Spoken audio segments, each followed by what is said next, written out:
ಪ್ರೀತಿಯ ಎಲ್ಲ ವಿದ್ಯಾರ್ಥಿಗಳಿಗೆ ನಮಸ್ಕಾರ. ಇಂದು ನಾನು ನಿಮಗೆ 1947ರ ಭಾರತದ ಸ್ವತಂತ್ರ ಕಾಯ್ದೆ ಕುರಿತು ಹೇಳಲಿದ್ದೇನೆ. 1935ರ ಭಾರತ ಸರ್ಕಾರ ಕಾಯ್ದೆಯು ಭಾರತೀಯರ ಬೇಡಿಕೆಗಳನ್ನು ಈಡೇರಿಸುವಲ್ಲಿ ಇದು ವಿಫಲಗೊಳ್ಳುತ್ತದೆ. ಸ್ವತಂತ್ರ ಭಾರತಕ್ಕೆ ಸಂವಿಧಾನವನ್ನು ರಚಿಸಲು ರಾಜ್ಯಾಂಗ ರಚನಾ ಸಮಿತಿಯನ್ನು ರಚಿಸಬೇಕೆಂಬ ಒಂದು ತನ್ನ ಬೇಡಿಕೆಯನ್ನು ಕಾಂಗ್ರೆಸ್ ಪಕ್ಷವು ಪುನಃ 1939ರಲ್ಲಿ ಪುನರುಚ್ಚರಿಸುತ್ತದೆ. ಈ ಬೇಡಿಕೆಯನ್ನು ಬ್ರಿಟಿಷ್ ಸರ್ಕಾರವೇನೆಂದರೆ ಪರಿಗಣನೆಯನ್ನು ಮಾಡಿಕೊಂಡು ಈ ದ್ವಿತೀಯ ಜಾಗತಿಕ ಯುದ್ಧವು ಪ್ರಾರಂಭವಾದ ನಂತರ ಬ್ರಿಟಿಷ್ ಸರ್ಕಾರ ಸರ್ ಸ್ಟಾಫರ್ಡ್ ಕ್ರಿಪ್ಸ್ ಅವರನ್ನು ಭಾರತಕ್ಕೆ ಕಳಿಸಿಕೊಡ್ತು. ಆಗ ಕೆಲವೊಂದು ಪ್ರಸ್ತಾವನೆಗಳನ್ನು ಇದರಲ್ಲಿ ಸರ್ಕಾರಕ್ಕೆ ನೀಡಿದ್ರು ಅಂತಲೂ ಕೂಡ ನಾವಿಲ್ಲಿ ಹೇಳ್ಬೋದು. ಯಾಕೆಂದರೆ ನಾವಿಲ್ಲಿ ಮೊದಲನೇದಾಗಿ ತಿಳ್ಕೊಳ್ಳೋದು ನಮಗೆ 1935ರ ಭಾರತ ಸರ್ಕಾರ ಕಾಯ್ದೆ ಅಂದರೆ ಯಶಸ್ವಿಯಾಗಲಿಲ್ಲ ಅಂತ, ಯಶಸ್ವಿಗೊಳ್ಳಲಿಲ್ಲ. ಯಾಕಂದರೆ ಈ ನಮ್ಮ ಭಾರತೀಯರ ಬೇಡಿಕೆಗಳನ್ನು ಇದು ಈಡೇರಿಸುವಲ್ಲಿ ವಿಫಲವಾಯಿತು ಅಂತ. ಭಾರತೀಯರ ಬೇಡಿಕೆಗಳನ್ನು ಈಡೇರಿಸುವಲ್ಲಿ ಇದು ವಿಫಲಗೊಳ್ಳುತ್ತದೆ. ಆಗ ಮತ್ತೆ ಪುನಃ ಕಾಂಗ್ರೆಸ್ ಪಕ್ಷ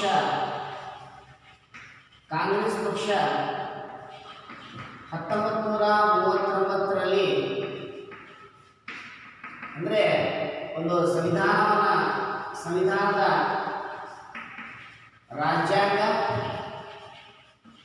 ರಚನೆಯನ್ನು ಮಾಡಬೇಕು ಅಂತೇಳಿ ಒತ್ತಾಯ ಮಾಡ್ತದೆ. ಆಗ ಇಲ್ಲಿ ದ್ವಿತೀಯ ಜಾಗತಿಕ ಯುದ್ಧ ಇರುವುದರಿಂದ ಇದರ ನಂತರ ಬ್ರಿಟಿಷ್ ಸರ್ಕಾರ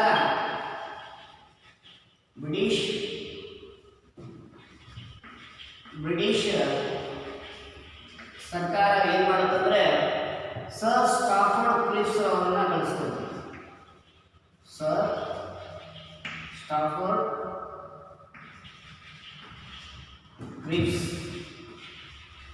ಕ್ರಿಪ್ಸ್ ಅವರನ್ನು ಭಾರತೀಯರ ಬೇಡಿಕೆಗಳನ್ನು ಈಡೇರಿಸಲಿಕ್ಕೆ ಬ್ರಿಟಿಷ್ ಸರ್ಕಾರ ಪ್ರಸ್ತಾವನೆಗಳನ್ನು ರೆಡಿ ಮಾಡಿತು.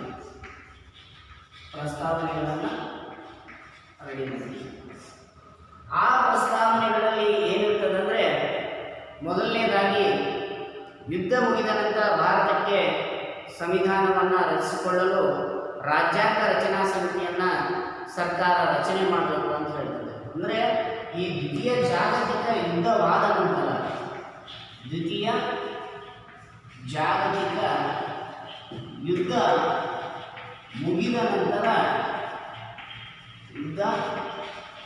ನಂತರ ಇಲ್ಲಿ ಸಂವಿಧಾನವನ್ನು ರಚಿಸಿಕೊಳ್ಳಲು ರಾಜ್ಯಾಂಗ ರಚನಾ ಸಮಿತಿಯನ್ನು ಬ್ರಿಟಿಷ್ ಸರ್ಕಾರ ರಚನೆ ಮಾಡಬೇಕು. ಸಂವಿಧಾನವನ್ನು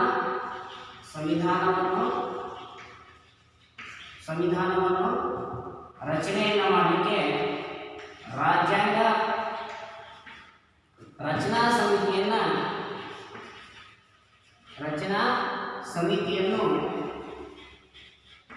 ರಚನೆ ಮಾಡಬೇಕು ಅಂತ ಹೇಳ್ತೀವಿ.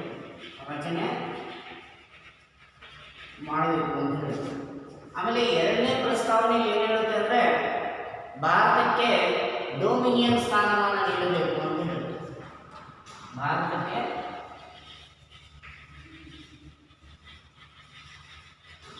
ಡೊಮಿನಿಯನ್ ಸ್ಥಾನಮಾನ ನೀಡಬೇಕು ಅಂತ ಹೇಳಿ. ಅಂದರೆ ಇದರರ್ಥ ನಮ್ಗೆ ಏನಾಗುತ್ತೆ ಅಂದರೆ, ಇಲ್ಲಿ ನಮಗೆ 1935ರ ಒಂದು ಭಾರತ ಸರ್ಕಾರ ಕಾಯ್ದೆ ಭಾರತೀಯರ ಬೇಡಿಕೆಗಳನ್ನು ಈಡೇರಿಸುವಲ್ಲಿ ವಿಫಲಗೊಂಡ ನಂತರ ಸ್ವತಂತ್ರ ಭಾರತಕ್ಕೆ ಸಂವಿಧಾನವನ್ನು ರಚಿಸಲು ರಾಜ್ಯಾಂಗ ರಚನಾ ಸಮಿತಿಯನ್ನು ರಚಿಸಬೇಕೆಂಬ ತನ್ನ ಬೇಡಿಕೆಯನ್ನು ಪುನಃ ನಮ್ಮ ಕಾಂಗ್ರೆಸ್ ಪಕ್ಷ 1939ರಲ್ಲಿ ಪುನರುಚ್ಚರಿಸಿದಾಗ ದ್ವಿತೀಯ ಜಾಗತಿಕ ಯುದ್ಧ ಮುಗಿದ ನಂತರ ಬ್ರಿಟಿಷ್ ಸರ್ಕಾರ ಸರ್ ಸ್ಟಾಫರ್ಡ್ ಕ್ರಿಪ್ಸ್ ಅವರನ್ನು ಏನಂದರೆ ಭಾರತಕ್ಕೆ ಕಳಿಸಿಕೊಡ್ತದೆ. ಅವರು ಕೆಲವೊಂದು ಪ್ರಸ್ತಾವನೆಗಳನ್ನು ರೆಡಿ ಮಾಡ್ತಾರೆ. ಅದರಲ್ಲಿ ದ್ವಿತೀಯ ಜಾಗತಿಕ ಯುದ್ಧ ಮುಗಿದ ನಂತರನೇ ಸಂವಿಧಾನವನ್ನು ರಚನೆ ಮಾಡುವಂಥ ಸಮಯದಲ್ಲಿ ರಾಜ್ಯಾಂಗ ರಚನಾ ಸಮಿತಿಯನ್ನು ರಚನೆ ಮಾಡಬೇಕು ಅಂತ ಹೇಳ್ತದೆ. ಅದಾದಮೇಲೆ ಭಾರತೀಯರ ಒಂದು ಬೇಡಿಕೆಗಳನ್ನು ಈಡೇರಿಸುವಂಥ ಇದು ಗಮನ ಹರಿಸಬೇಕು ಅನ್ನೋ ಒಂದು ವಿಚಾರ ಇಲ್ಲಿ ನಮ್ಗೆ ಏನಂದರೆ ಹೆಚ್ಚು ಒತ್ತು ಕೊಡ್ತದೆ ಅಂತ ಹೇಳ್ಬೋದು. ಅದಾದಮೇಲೆ ಭಾರತಕ್ಕೆ ಡೊಮಿನಿಯನ್ ಸ್ಥಾನಮಾನವನ್ನು ನೀಡಬೇಕು ಅಂತ ಹೇಳ್ತದೆ. ಅಂದರೆ ಇಲ್ಲಿ ಕ್ರಿಪ್ಸ್ ಅವರ ಪ್ರಸ್ತಾವನೆಗಳನ್ನು ಕಾಂಗ್ರೆಸ್ ಮತ್ತು ಮುಸ್ಲಿಂ ಲೀಗ್ ಸರಾಸಗಟವಾಗಿ ಇದನ್ನು ತಿರಸ್ಕಾರ ಮಾಡ್ತಾರೆ. ಯಾವುದು ಕಾಂಗ್ರೆಸ್ ಪಕ್ಷ, ಕಾಂಗ್ರೆಸ್ ಮತ್ತು ಮುಸ್ಲಿಂ ಲೀಗ್ ಇವೆರಡೂ ಏನಂದರೆ ಈ ಪ್ರಸ್ತಾವನೆಗಳನ್ನು ತಿರಸ್ಕರಿಸ್ತವೆ ಅಂತ ಕೂಡ ನಾವಿಲ್ಲಿ ಹೇಳ್ಬೋದು. ಯಾಕಂದರೆ ಇದು ಕ್ವಿಟ್ ಇಂಡಿಯಾ ಚಳವಳಿಗೆ ಒಂದು ರೀತಿಯಲ್ಲಿ ಇದು ನಾಂದಿ ಆಯಿತು ಅಂತ ಕೂಡ ಹೇಳ್ಬೋದು. ಯಾಕಂದರೆ ಇಲ್ಲಿ ನಮಗೆ ಮುಖ್ಯವಾಗಿ 1942ರಲ್ಲಿ ನಾವು ಕ್ವಿಟ್ ಇಂಡಿಯಾ ಚಳವಳಿಯನ್ನು ನೋಡ್ತೀವಿ. ಈ ಪ್ರಸ್ತಾವನೆ ಏನಿದೆಯಲ್ಲ ನಮಗೆ ಕ್ವಿಟ್ ಇಂಡಿಯಾ ಒಂದು ಚಳವಳಿಯ ಒಂದು ಪ್ರಾರಂಭಕ್ಕೆ ಒಂದು ನಾಂದಿ ಆಯಿತು ಅಂತ ಕೂಡ ಹೇಳ್ಬೋದು. Dear students, today I am explaining to you regarding the Indian Independence Act 1947. Is already you read regarding the 1935 the Indian Government Act, but in this is the 1935 Government of India Act failed to satisfy the Indian demands.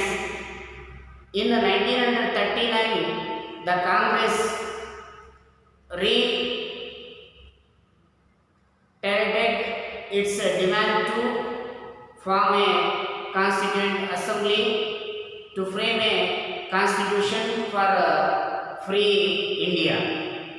This demand was resisted by the British.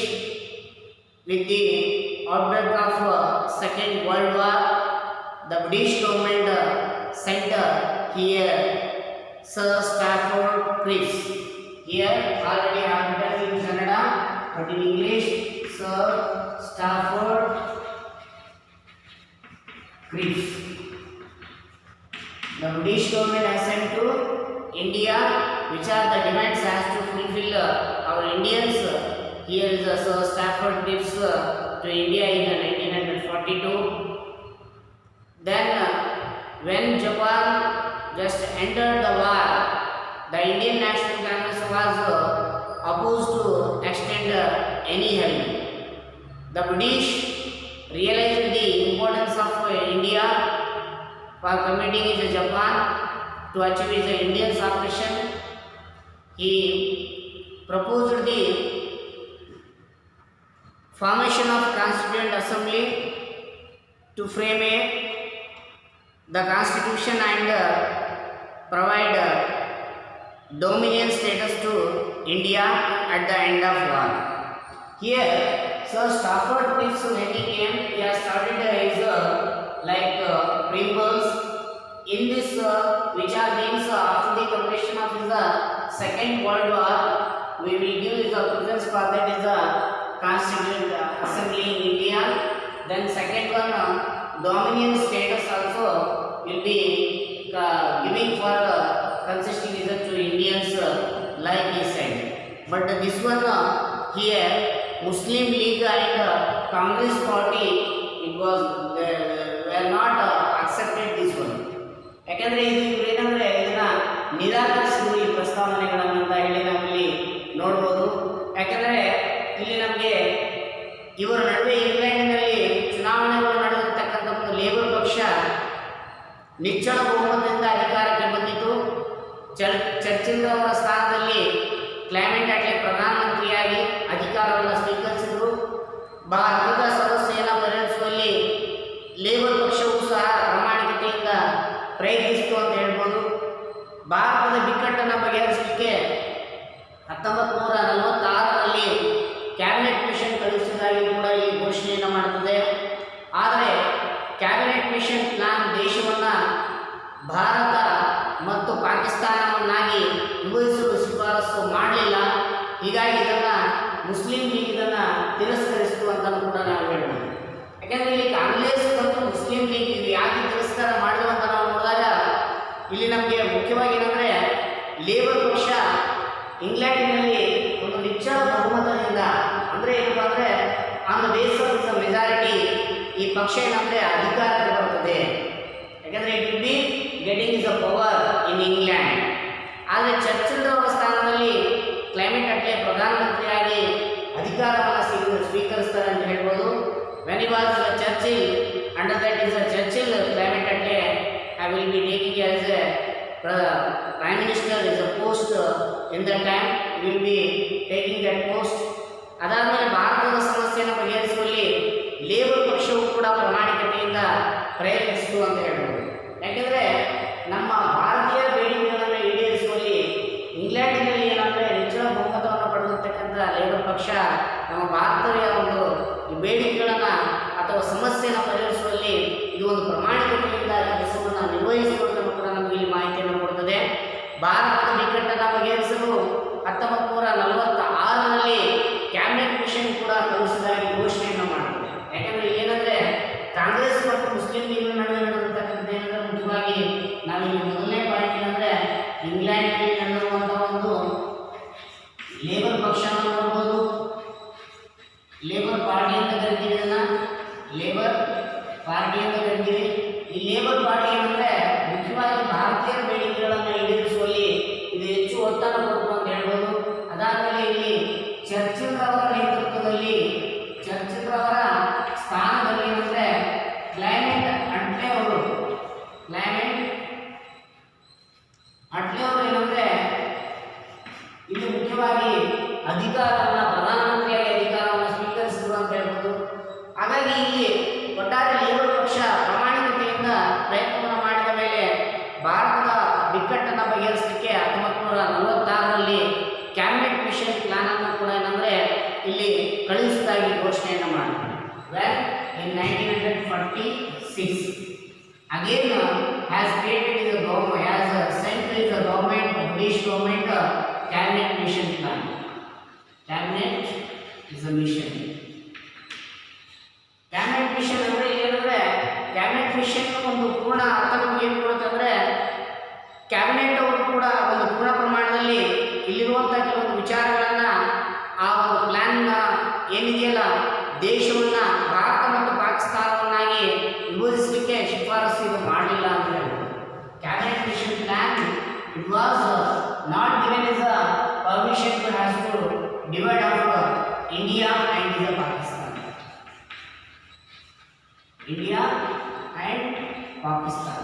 It was not supported to here is a dividing. ಅಂದರೆ ಏನಂದರೆ ವಿಭಾಗ ಮಾಡಲಿಕ್ಕೆ ಇದು ಅಷ್ಟು ಇಷ್ಟಪಡಲಿಲ್ಲ ಅಥವಾ ಶಿಫಾರಸು ಮಾಡಲಿಲ್ಲ ಅಂತ ಕೂಡ ಹೇಳ್ಬೋದು. ಹೀಗಾಗಿ ಇದನ್ನು ಮುಸ್ಲಿಂ ಲೀಗ್ ಏನಿದೆಯಲ್ಲ ಇದನ್ನು ತಿರಸ್ಕರಿಸ್ತದೆ. Again is a Muslim League what means here it was not accepted. ಇದೇನಂದರೆ ಏನು ಮಾಡುತ್ತೆ ಅಂದರೆ hence declines the is a plan so it failed ಅಂತಲೂ ಕೂಡ ಹೇಳ್ಬೋದು. ಅಥವಾ 1946 it announced that the cabinet mission will be sent to India to resolve which are the issues. The cabinet mission recommended some points here.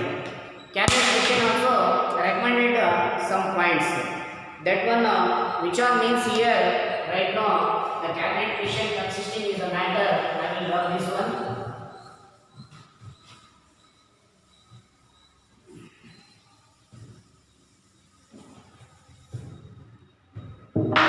Cabinet mission plans are which are the cabinet mission. Cabinet mission is recommended some points here.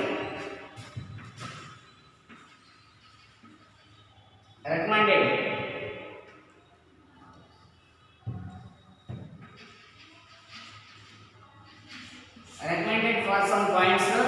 First one we can call formation of Constituent Assembly with 389 members. First one here Constituent Assembly has to fail. Constituent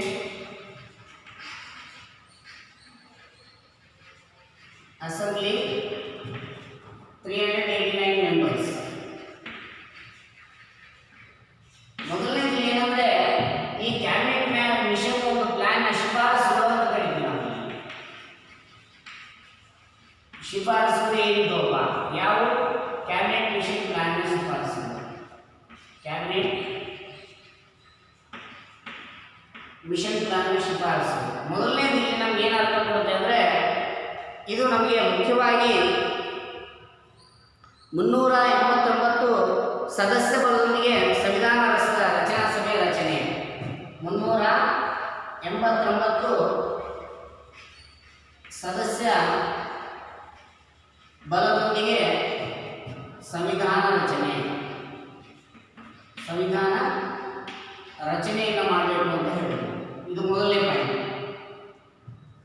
ಆಮೇಲೆ second one point in this is recommended formation of is a interim government with the support of all political parties. Second one point, formation of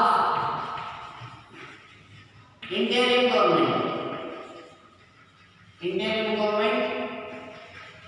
for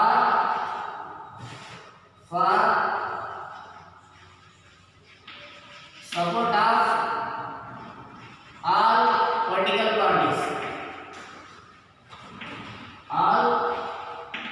political parties. ಇದನ್ನು ನಾವು ಕನ್ನಡದಲ್ಲಿ ಏನು ಹೇಳ್ತೀವಿ ಅಂದರೆ ಎಲ್ಲ ರಾಜಕೀಯ ಪಕ್ಷಗಳೊಂದಿಗೆ ಮಧ್ಯಂತರ ಸರ್ಕಾರವನ್ನು ರಚಿಸುವುದು ಅಂತ ಅರ್ಥ. ಎಲ್ಲ ರಾಜಕೀಯ ಪಕ್ಷಗಳೊಂದಿಗೆ ಮಧ್ಯಂತರ ಸರ್ಕಾರವನ್ನು ರಚಿಸಬೇಕು ಅಂತ ಹೇಳಿ, ಅಥವಾ ಇಲ್ಲಿ ರಚಿಸುವುದು ಅಂತ ಅರ್ಥ ಬರುತ್ತೆ. ಮೂರನೇ ಪಾಯಿಂಟ್ ನಮ್ಗೆ ಏನು ಹೇಳ್ತಾರೆ ಅಂದರೆ formation of union of India including British India and Indian States. Formation of third one point here, formation of Union India including British India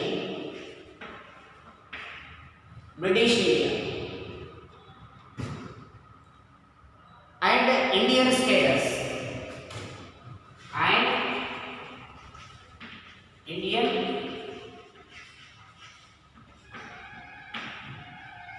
Indian status. ಅಂದರೆ ಇಲ್ಲಿ ಬ್ರಿಟಿಷ್ ಇಂಡಿಯಾ ಮತ್ತು ಭಾರತದ ರಾಜ್ಯಗಳೊಂದಿಗೆ ಭಾರತದ ಒಕ್ಕೂಟವನ್ನು ರಚಿಸುವುದು ಅಂತ ಅರ್ಥ. ಇಲ್ಲೇನಂದರೆ ಬ್ರಿಟಿಷ್ ಇಂಡಿಯಾ ಭಾರತ ರಾಜ್ಯಗಳೊಂದಿಗೆ ಬ್ರಿಟಿಷ್ ಇಂಡಿಯಾ ಭಾರತದ ರಾಜ್ಯಗಳೊಂದಿಗೆ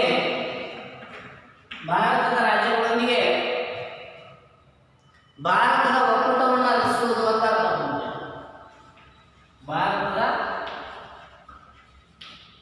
ಒಕ್ಕೂಟವನ್ನು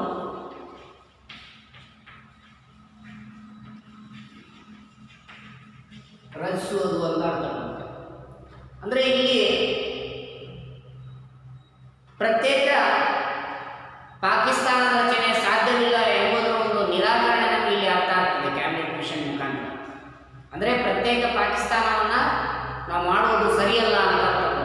ಅಂದರೆ ruled out of formation of the Pakistan as undesirable means we are refusing that one, but we are not giving the preference to separate off the Pakistan. ಅಂದರೆ ಏನಂದರೆ ನಾವು ಸಪ್ರೇಟ್ ಪಾಕಿಸ್ತಾನ ಮಾಡೋದಕ್ಕೆ ಏನಂದರೆ ನಿರಾಕರಣೆ ಮಾಡ್ತೀವಿ ವಿಚಾರ ಇದೆಯಲ್ಲ, ಈ ಒಂದು ಕ್ಯಾಬಿನೆಟ್ ಮಿಷನ್ ರೆಕಮೆಂಡೆಡ್ ಒಳಗಡೆ ನಮಗೆ ಗೊತ್ತಾಗ್ತದೆ. ಅಂದರೆ ಕ್ಯಾಬಿನೆಟ್ ಮಿಷನ್ ಒಂದು ಶಿಫಾರಸುಗಳ ಒಂದು ವಿಷಯದ ಒಳಗಡೆ ನಾವು ಇಲ್ಲಿ ನೋಡ್ತಾ ಹೋಗ್ಬೋದು. ಅಂದರೆ ಈ ಕ್ಯಾಬಿನೆಟ್ ಮಿಷನ್ ಪ್ಲಾನ್ ಪ್ರಕಾರ ಸಂವಿಧಾನ ರಚನಾ ಸಭೆಯನ್ನ ರಚನೆಯನ್ನ ಮಾಡಲಾಗ್ತದೆ. ಈ ಒಂದು ಸಭೆಯ ಅಧ್ಯಕ್ಷತೆಯನ್ನು 1946ರಲ್ಲಿ ಡಾಕ್ಟರ್ ಬಾಬು ರಾಜೇಂದ್ರ ಪ್ರಸಾದ್ ಅವರು ವಹಿಸಿಕೊಳ್ತಾರೆ. ಈ ಒಂದು ರಚನಾ ಸಮಿತಿಗೆ ಅನುಗುಣವಾಗಿ ಏನಂದ್ರೆ 1946ರಲ್ಲಿ ಡಾಕ್ಟರ್ ಬಾಬು ರಾಜೇಂದ್ರ ಪ್ರಸಾದ್ ಅವರು ಏನಂದ್ರೆ ಇಲ್ಲಿ ಅಧ್ಯಕ್ಷತೆಯನ್ನು ವಹಿಸಿಕೊಳ್ತಾರೆ ಅಂತ ಹೇಳ್ಬೋದು.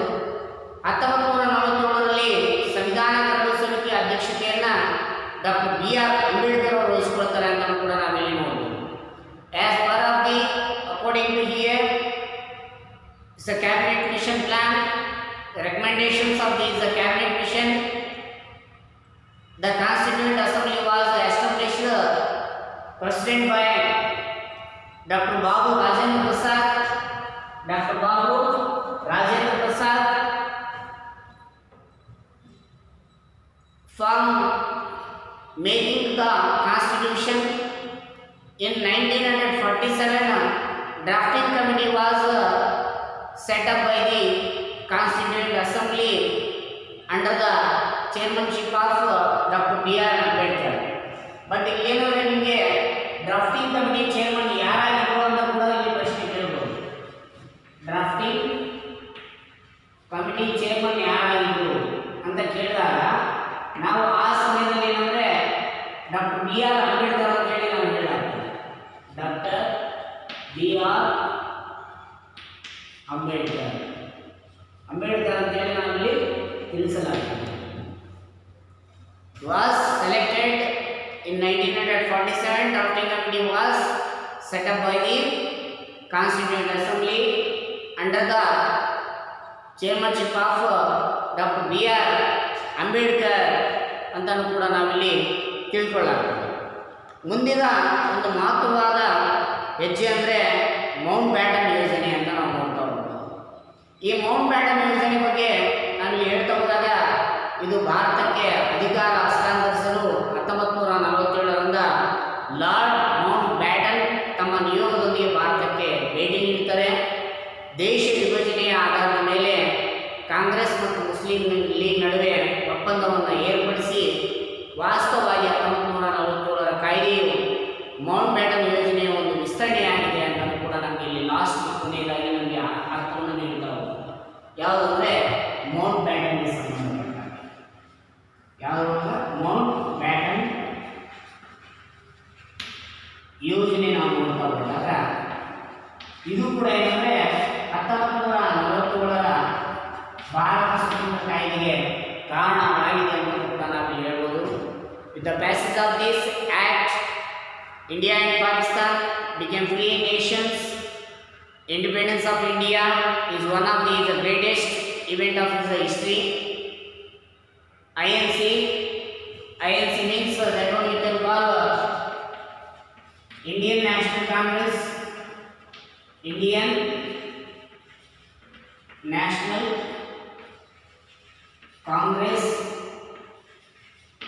Indian National Congress had to concede Pakistan for achieving it. Mr. Jinnah accepted the truncated Pakistan he had rejected his earlier, but for his compromise the independence would have been delayed. Partition was inevitable. A hard-earned prize of freedom was won after long, glorious years of struggle, but a tragic partition rent as under the fabric of the newly emerging free nation. Here will be consisting in the meantime, elections were held in England and Labour Party Here while you are giving regarding consisting here, the Congress accepted these proposals, but the Muslim League rejected his communal rights, became the order of the day. Finally, Attlee declared this transfer of his power on 28th February 1947. The British government sent Lord Mountbatten to transfer power of India. He had held his consultations with all political leaders and founded that a compromise between Congress and Muslim League was imposed on the basis of his United India. He achieved his agreement between the Congress and Muslim League partition. The Act of 1947 actually an extensions of the is the Mountbatten plan. ಇಲ್ಲಾಂದರೆ ಮುಂದಿನ ತರಗತಿಯಲ್ಲಿ ನಾನು ನಿಮಗೆ ಈ ಒಂದು Mountbatten ಯೋಜನೆ 1947 ಒಂದು provisions ಏನಿತ್ತು ಅನ್ನೋದ್ರ ಬಗ್ಗೆ 1947 ಒಳಗಡೆ ಇಂಡಿಯನ್ ಇಂಡಿಪೆಂಡೆನ್ಸ್ ಆ್ಯಕ್ಟ್ ಬಗ್ಗೆ ನಾನು ನಿಮಗೆ ತಿಳಿಸ್ತಾ ಹೋಗ್ತೀನಿ. ಈಗ ಇಲ್ಲಿವರೆಗೆ ನೀವು ಇಷ್ಟು ತಿಳ್ಕೊಂಡ್ರೆ ಸರ್, ಇಂಡಿಯನ್ ಇಂಡಿಪೆಂಡೆನ್ಸ್ ಆ್ಯಕ್ಟ್ ಇದು ಒಂದು ಪ್ರೇಮಲ್ ಏನಿತ್ತು, ಪ್ರಸ್ತಾವನೆಗಳು ಪ್ರಾರಂಭದಲ್ಲಿ ಏನಿತ್ತು ಅನ್ನೋದ್ರ ಬಗ್ಗೆ, ತದನಂತರ ಕ್ಯಾಬಿನೆಟ್ ಮಿಷನ್ ಪ್ಲಾನ್ ಬಗ್ಗೆ. ಇದೇ ಅಂದರೆ ಇಲ್ಲಿ ಒಂದು ಸ್ವಲ್ಪ ಓದುವಂಥ ಸಮಯದಲ್ಲಿ ನಿಮಗೆ ಟೆಕ್ಸ್ಟ್ ಬುಕ್ಕಲ್ಲಿ ಅರ್ಥ ಆಗ್ತಾ ಹೋಗ್ತದೆ. ದಯವಿಟ್ಟು ಪ್ರೀತಿಯ ವಿದ್ಯಾರ್ಥಿಗಳೇ, ಈ 1947 ಭಾರತ ಸ್ವತಂತ್ರ ಕಾಯ್ದೆ ಕುರಿತು ಬರೀರಿ ಅಂತೇಳಿ ಪ್ರಶ್ನೆ ಕೇಳಿದಂಥ ಸಮಯದಲ್ಲಿ ನಾವಿಲ್ಲಿ ಪ್ರಸ್ತಾವನೆಗಳನ್ನು ಕುರಿತು, ಅದಾದಮೇಲೆ ಕ್ಯಾಬಿನೆಟ್ ಮಿಷನ್ ಪ್ಲಾನನ್ನು ಕುರಿತು ನಾವಿಲ್ಲಿ ಬರೆಯಲಾಗ್ತದೆ. ತದನಂತರ ಮುಂದಿನ ತರಗತಿಯಲ್ಲಿ ಮೌಂಟ್ಬ್ಯಾಟನ್ ಅವರ ಒಂದು ಯೋಜನೆಗೆ ಅನುಗುಣವಾಗಿ ಶಿಫಾರಸು ಮಾಡಿರ್ತಕ್ಕಂಥ ಕೆಲವೊಂದು ವಿಷಯಗಳು ಏನಿದೆ ಅನ್ನೋದ್ರ ಬಗ್ಗೆ ನಾವು ನೋಡ್ತಾ ಹೋಗೋಣ. ಇಲ್ಲಿಗೆ ನನ್ನ ಒಂದು ತರಗತಿ ನಾನು ವಿರಾಮವನ್ನು ಕೊಡ್ತಾ ಇದ್ದೀನಿ. ನಮಸ್ಕಾರ, ಧನ್ಯವಾದ.